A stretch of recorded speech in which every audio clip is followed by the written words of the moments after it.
विक्रम संवत 1597 में अर्थात 9 मई 1540 को चित्तौड़गढ़ में हुआ।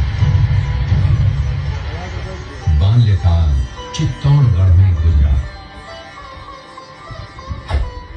सन 1567 में अकबर ने जब चित्तौड़गढ़ पर आक्रमण किया तो मेवाड़ के प्रमुख सरदारों और सेना नायकों के आग्रह पर महाराणा उदय सिंह ने चित्तौड़गढ़ छोड़ दिया। अपने देश, कुल, गौरव और मातृभूमि की मर्यादा के लिए प्राण न्योछावर करने वाले योद्धाओं और ललनाओं से प्रताप ने न केवल सीख ली बल्कि ये घटना उनके जीवन का आधार बन गई। फरवरी 1572 को महाराणा उदय सिंह का देहांत हुआ। प्रताप की ज्येष्ठता और योग्यता को ध्यान में रखते हुए सरदारों ने उनको राजगद्दी पर आसीन किया। होली के दिन उनका गोगुंदा में राज तिलक हुआ।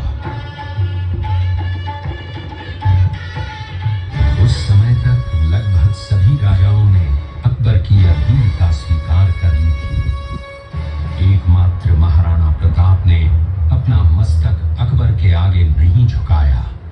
प्रताप मुगलों से लोहा लेने की तैयारी में जी जान से जुट गए।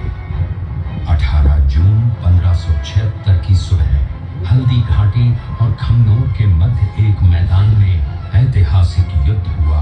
महाराणा प्रताप की सेना गोगुंदा से हल्दी घाटी पहुंची, जबकि सेनापति मानसिंह के नेतृत्व में मुगल सेना ने हल्दी घाटी के ठीक नीचे मैदान में अपना मोर्चा जमाया। मुगल सेना के हरावल दस्ते द्वारा घाटी में घुसपैठ करने के प्रयास की प्रतिक्रिया स्वरूप महाराणा प्रताप की सेना मुगलों पर टूट पड़ी। प्रताप के हरावल सैन्य दलों का नेतृत्व पठान हाकिम हासूर कर रहे थे। भीलू राणा, जो राणा पूंजा के नाम से भी जाने जाते हैं, उनके नेतृत्व में भील आदिवासियों ने गोरिल्ला पद्धति से युद्ध करते हुए मुगलों के छक्के उड़ा दिए। देखते ही देखते शाही सेना में खलबली मच गई। रक्त तलाई घोड़ों के टापों, हाथियों की चंगारों और तलवारों की झंकारों से गूंज उठी। चारों तरफ हाहाकार मच गया। युद्ध का घटनाक्रम अचानक उस समय बदल गया जब प्रताप ने अपने घोड़े चेतक को एड़ लगाकर मानसिंह के हाथी पर चढ़ा दिया और उस पर भाले से भरपूर वार किया। मानसिंह हौदे में दुबक गया। हाथी से उतरते समय चेतक की एक टांग कट गई।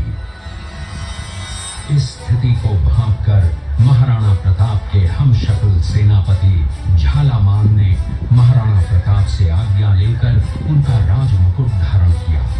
मुगल सेना झालामान को महाराणा प्रताप समझकर उन पर टूट पड़ी और झालामान शहीद हो गए। उधर चेतक ने अपने स्वामी को 5 किलोमीटर तक 3 टांगों पर ही लेकर एक बरसाती नाले को पार किया। उसके पश्चात उसके प्राण पखेरु उड़ गए। इस युद्ध से महाराणा प्रताप के मन पर गहरा प्रभाव पड़ा।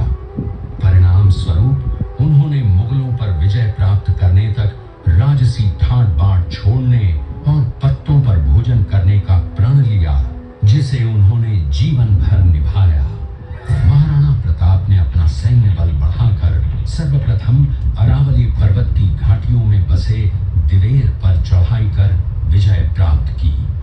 इसके बाद कुंभलगढ़ पर भी विजय प्राप्त की। सिर्फ चित्तौड़गढ़ को छोड़कर सारे मेवाड़ को अपने अधीन कर लिया।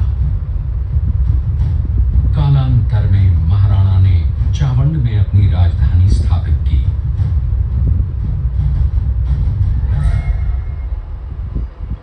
19 जनवरी 1597 को राणा प्रताप ने मात्र 57 वर्ष की आयु में इस संसार से प्रयाण किया।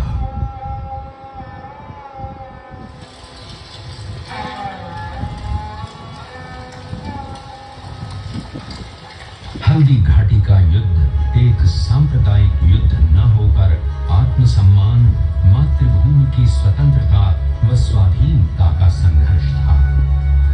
इसका प्रमाण ये है कि जहां पर अकबर की सेना के सेनापति जयपुर के राजा मानसिंह थे, वहीं पर महाराणा प्रताप की सेना के सेनापति काबुल के हाकिम खां सूर थे।